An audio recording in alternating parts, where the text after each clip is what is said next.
Welcome, everybody, to Bible Bites. I'm Pastor Dan. We're reading through the Bible one small bite at a time. We're in Matthew 27, chapter 27. In our previous video, we saw that Jesus was brought before the governor of Judea. His name was Pilate, and we're going to really pick up right there. Verse 11. Now, Jesus stood before the governor, and the governor asked him, "Are you the king of the Jews?" Now we have to remember previously that Jesus rode into Jerusalem on a donkey and people were shouting, Hosanna. They were treating him as though he was a king. Of course, they believed that Jesus was going to provide deliverance right then and right now for Israel as a nation, that he was going to overcome the Roman, uh, but Jesus didn't do that, at least not in the way that they anticipated. So Pilate, being very curious, who this Jesus is, asked him plainly, "Are you the King of the Jews? Are you the Messiah or the Christ, the one who is to come in the name of God?" Jesus said, "You have said so." That was Jesus' way of telling Pilate yes. But when he was accused by the chief priests and elders, he gave no answer.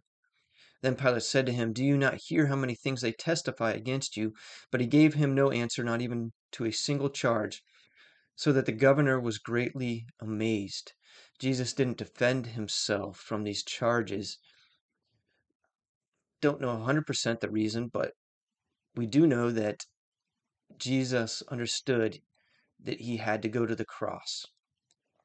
He had prophesied about this, so he wasn't defending himself because he knew that this was his calling. All right, let's pick up in verse 15 now. Now, at the feast, the governor was accustomed to release for the crowd any one prisoner whom they wanted.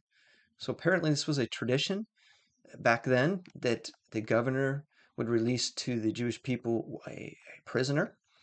Sort of like in America, the president often releases, right, or pardons one person at the end of his presidency.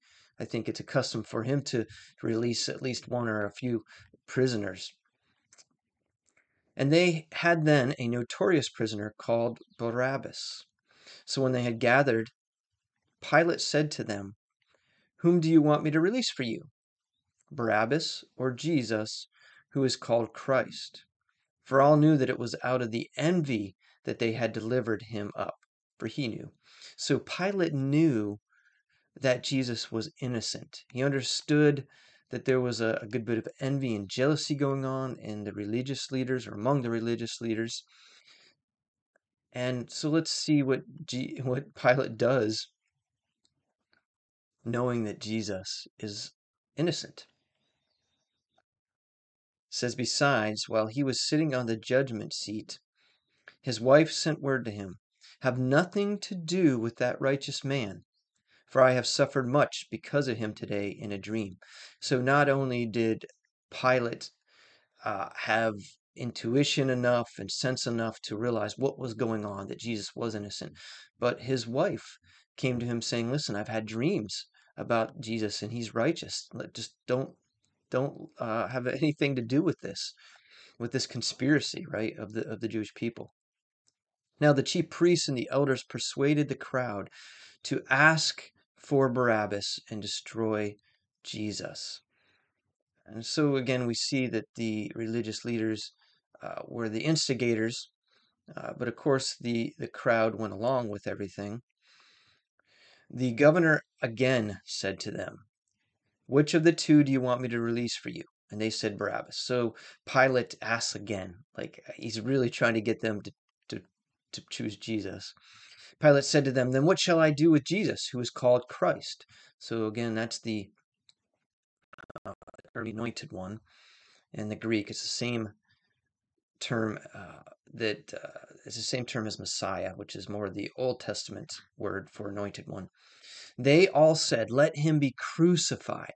Now you have to remember that crucifixion is very torturous death. It's not simply being put before a firing squad or lethal injection. It's actually a torture device, producing a very slow and agonizing death. And he said, why? So Pilate's asking, like, why do you want me to crucify this Jesus? Because Pilate knows he's innocent. Of course, again, that warning from his wife. What evil has he done? But they shouted all the more, let him be crucified. Verse 24, so when Pilate saw that he was gaining nothing, but rather that a riot was beginning, he took water and washed his hands before the crowd, saying, I'm innocent of this man's blood. See to it yourselves. So Pilate essentially just gives Jesus over to the Jewish people to do whatever they want with him, even though he knows that Jesus is an innocent man. That's certainly not justice, right? And all the people answered, his blood be upon us and on our children. So they're claiming the responsibility. They're saying the responsibility is ours. We accept what we're doing. Then he released for them Barabbas, and having scourged Jesus, delivered him to be crucified. Scourged meaning whipped. Jesus would have been whipped by the Romans, and the whipping that the Romans did was no small whipping. Just the whipping alone often would bring people close to death, if not kill them.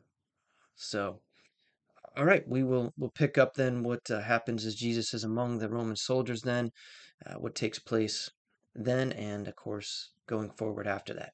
Until then, be blessed.